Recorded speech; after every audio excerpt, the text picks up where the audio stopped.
flick fans, and welcome back to my channel. Today I'm talking about the 1978 horror classic Halloween starring Michael Myers. No, actually this thing stars Donald Pleasance, Jamie Lee Curtis, and it is the original, the OG, the first Halloween. I know there have been two more since. You have Halloween, you have Rob Zombie's Halloween, and then you have Halloween that is coming out this year. And this is kind of a new thing for me. I've done throwback reviews before. I don't do them very often. If you guys like something like this, I'll try to do it maybe once every 2 weeks or so. But I thought it would be appropriate to talk about the original before we get into the sequel tomorrow night. That's when I'm reviewing that movie. And what they're doing is they are skipping over all of the other Halloween films, going directly into the 2018 version, 40 years after the original. That is incredible. If you guys don't know how my reviews work, I usually talk about the good, the bad, and then give you my score. But since this movie is 40 years old, I figured it wouldn't be the biggest deal to talk spoilers, so we're not going to do the good and the bad. We're just going to start from the beginning of the movie. I'm going to tell you guys what I like. This is going to be more of a discussion as opposed to an in-depth review, because if you've been on the internet, you have probably seen so many reviews for this movie. I just want to sit here, have a discussion, get in the comments section, tell me your favorite parts of Halloween, what parts you hope to see come back in the sequel, and just what you love about this movie that completely changed the game. Now let's get into the review. So 15 years after murdering his sister on Halloween night in 1963, Michael Myers escapes from a mental hospital and returns to the small town of Haddonfield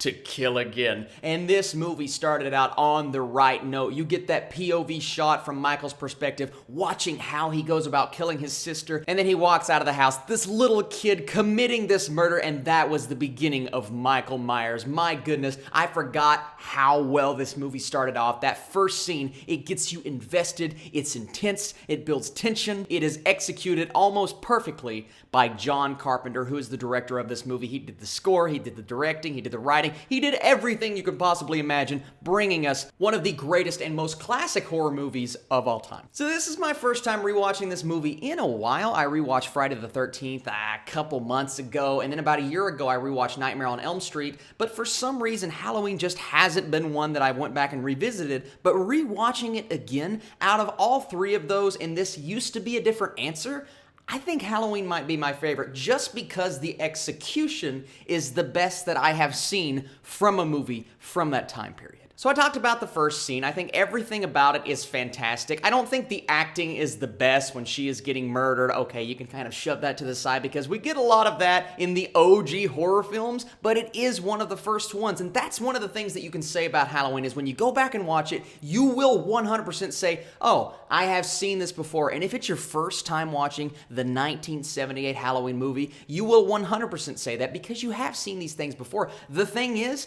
Halloween did a lot of these things first, right? It came before those movies that you have watched more recently that took from Halloween. At this point, they have become a cliche, but when you go back and watch the original, the source, at that point, it wasn't cliche. It wasn't a horror trope back then. It was just something that John Carpenter thought of. He did it. It worked, and that is mostly because the execution, because I think the directing in this film stands out most to me. Going back and watching it 40 years later, I loved almost every shot, almost every tension-building scene, and just the atmosphere, which John Carpenter does in most of his films, even the ones that I don't love, but I just love the way you feel while watching this movie. Even though some of it is cheesy, you're going to get that from that time period, you can still feel the tension and the eeriness and the creepiness of the character of Michael Myers, and then the look of Michael Myers. If you think about it, of course, you guys know the story. It's a William Shatner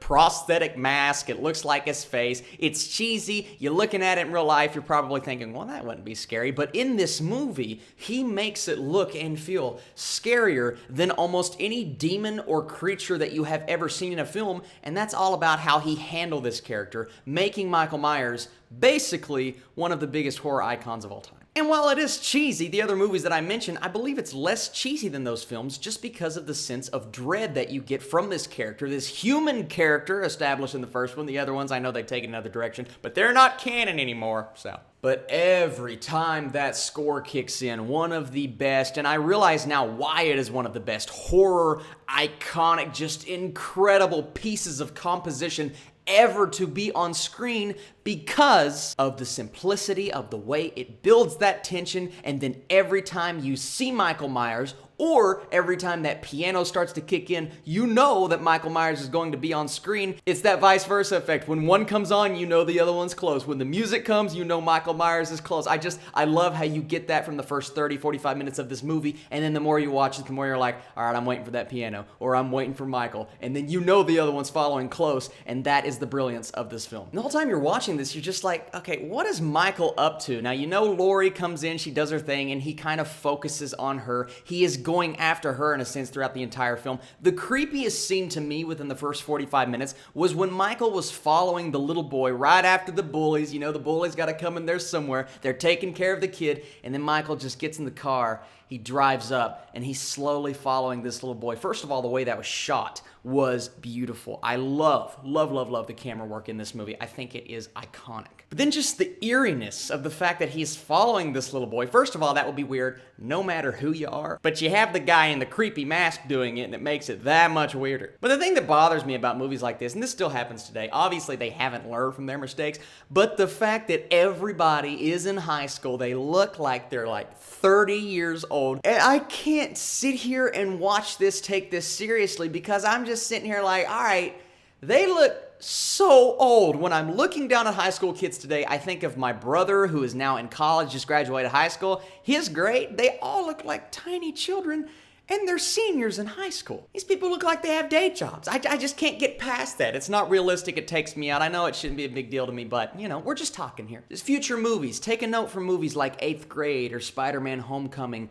Get actual children, or at least people who look like children, like me. No, seriously, if I didn't have this facial hair and I walked into work, they'd be like, hey, little guy, you looking for your mom? Apparently, I work under Mark Wahlberg. How you doing? Say hi to your mother for me. And that's one thing I don't like. Let's get into one thing that I really like, and that is seeing things from Michael's perspective. You get it throughout the movie, and every time you get to see where he's coming from, that builds the tension, but you're also getting the perspective of the villain, and that is handled oh so well. All of the murders, they're not gruesome, they're not overdone, they didn't hit that level that the Rob Zombie Halloween movie hit. I think that was way too much. The original, it's simple, it's easy, maybe one stab and you're good, maybe a little bit of choking here and there. The scene where she is getting murdered in the car I thought was super well done, except the repeating sound effect. I don't like when movies use the same sound effect over and over, especially when they use it back to back. You could tell when she was screaming. The first one may have been her, but the second one was literally the same noise as the first one. It's just like, it's a little bit lazy, but it's 1978. What are you gonna do? When Laurie is trying to get Tommy to open the door, I think this might be my favorite shot of the film, but Michael is slowly approaching her from the house, and that's another thing about this movie. It's funny because Michael's really slow, and then he moves away when the camera comes back. It's like, is he running as fast as he can when you're not looking? I like what this guy's doing. But that shot, the framing, the filmmaking,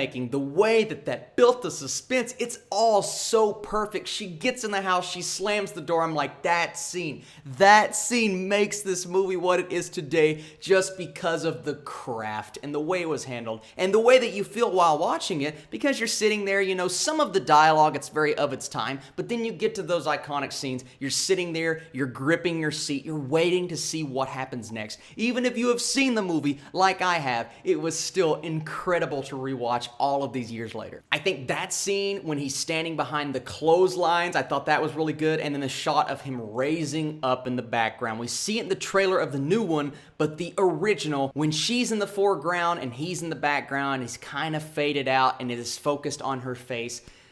Oh, thank you, John Carpenter. And then at the end, both stories come together. I haven't really talked about Loomis very much, so in this movie you have two storylines. It doesn't get complicated, it's very simple. You have one that we're focusing on for roughly half of the film, and the other one that we're focusing on for maybe a little bit less than half of the film. Both of them involve Michael. Michael! Both of them come to a head. You know they're going to converge at some point, but the thing that I like the most is that it is simple. It doesn't try to convolute it with all of these story points over here. You have what is happening with Laurie and what is happening with Loomis. Yes, you have these side characters that come in and out along the way, but you never really hone in on another story. It keeps it simplistic, it's easy to follow, you're wondering how this is all going to come together at the end, and at the end it does come together, but what I love the most is that you get one exchange between these two characters. Both of these stories come together, and that's all we get between between these two characters, I think that's all we needed. We get one line of dialogue from her, one from him, both talking about the boogeyman, and that's what Michael is. Now, yes, at the end, spoilers, he does get shot multiple times and falls out of a window. And that is kind of explained in the sequels how he survives. Since those don't count anymore, I'm interested to see how they explain the fact that he was shot multiple times, stabbed, fell out of a window. I mean, I could probably survive, but wait.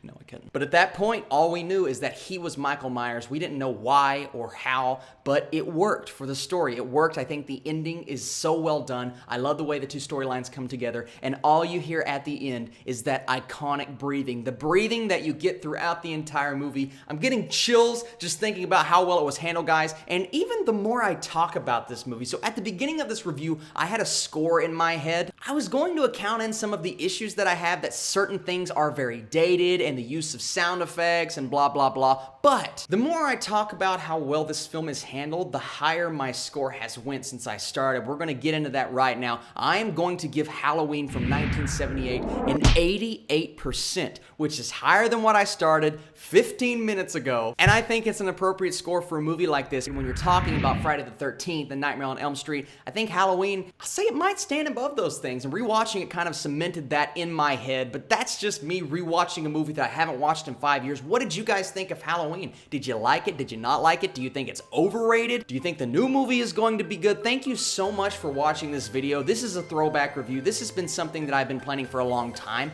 I may start doing this. We'll see how many likes it gets and how many comments we get in the comment section, because for me, that's the most important part, is the exchange between the fans. I love you guys. I appreciate you for watching this video. Tomorrow, brand new Halloween, brand new review. I cannot wait to talk about it. You guys are the absolute best. And before I go, I want to throw out a special shout out to Justin Watches Movies, that channel. I've always been a huge fan, and I just collaborated with him on a review. Please go check that out. The link will be in the description. We reviewed Killer Clowns from Outer Space. What a crazy movie, but what a fun review. Go check out his channel, subscribe, like, do all of those things, and check out our brand new Shark Tank podcast. You guys are the absolute best, and I'll catch you later.